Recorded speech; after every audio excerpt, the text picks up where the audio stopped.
Député de Chevenix.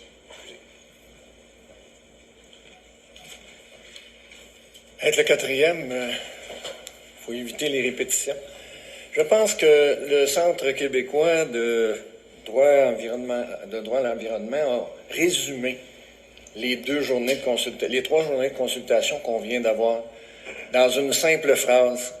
Le projet de loi 61, c'est de conserver l'intégrité des principes de l'État de droit. C'est ça qui est bafoué par le projet de loi 61.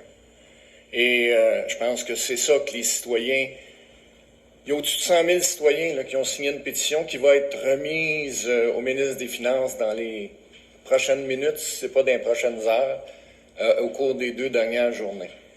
Et on a entendu aujourd'hui la vérificatrice générale, on a entendu le barreau, on a entendu la protectrice du citoyen. La machine, le gouvernement, les ministères sont pas prêts.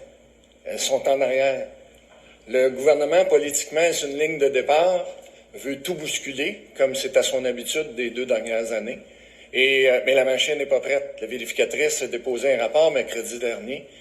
Je lui ai fait dire aujourd'hui que la vérification qu'elle avait faite du temps de la sous-ministre Mme Savoie en 2016, elle a fait une vérification en 2017. Le gouvernement a été obligé d'envoyer l'Autorité des marchés publics en novembre 2019 faire une vérification sur la gestion contractuelle du MTQ. Et dans son mémoire, que je vous encourage à lire, elle mentionne que les ministères lui font des cachettes, lui donnent pas accès aux documents. Donc, la reddition de comptes, c'est très préoccupant. Donc, je partage les préoccupations de mes collègues et je pense que le président du Conseil du Trésor s'est montré ouvert, disant que tout était perfectible. Je me suis posé une seule et unique question. Pourquoi toutes ces choses-là, par une simple consultation, que ce soit des Premières Nations ou des autres, il y aurait pu avoir déjà plusieurs amendements ou un projet de loi beaucoup mieux étoffé que celui qui nous a été déposé mercredi dernier. Merci.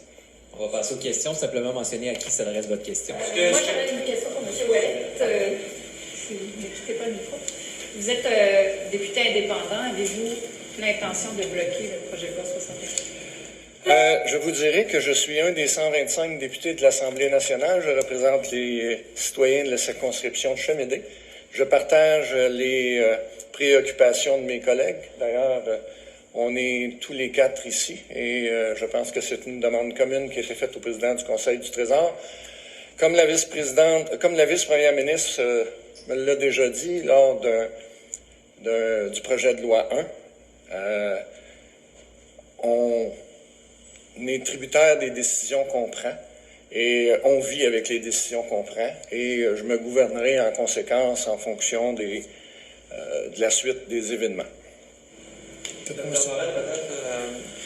Tantôt, il y a eu des suggestions d'amendements qui ont été évoquées là, par M. Dubé, à la fois pour l'urgence sanitaire et l'article 50. Ce qu'il évoque, est-ce que c'est suffisant pour vous? Regardez, nous, là, on est rendu à une étape de la progression de ce projet de loi-là. On a entendu parler de tout le monde. Tout le monde est venu nous dire que 61 n'était pas nécessaire. Tout le monde est venu nous dire que 61 comprenait des exagérations. Les organismes qui sont indépendants nous ont dit que c'est dangereux. Alors nous, on est pour avancer et débattre du principe du projet de loi. J'insiste, le principe du projet de loi, on veut débattre du principe d'un projet de loi qui soit acceptable. Actuellement, le texte est rédigé comme il est, mais on ne peut pas débattre de ce principe-là tel qu'il est rédigé. Pour nous, c'est inacceptable. On vous a fait la liste des articles qui sont inacceptables. Je vais vous donner un exemple. Si M. Dubé souhaite écrire un article pour mettre en application 15 de Charbonneau spécifiquement, qu'il retire 50 et qu'il écrive l'autre article. On ne débattra pas le principe de donner à un gouvernement des pouvoirs accrus illimités pour toujours.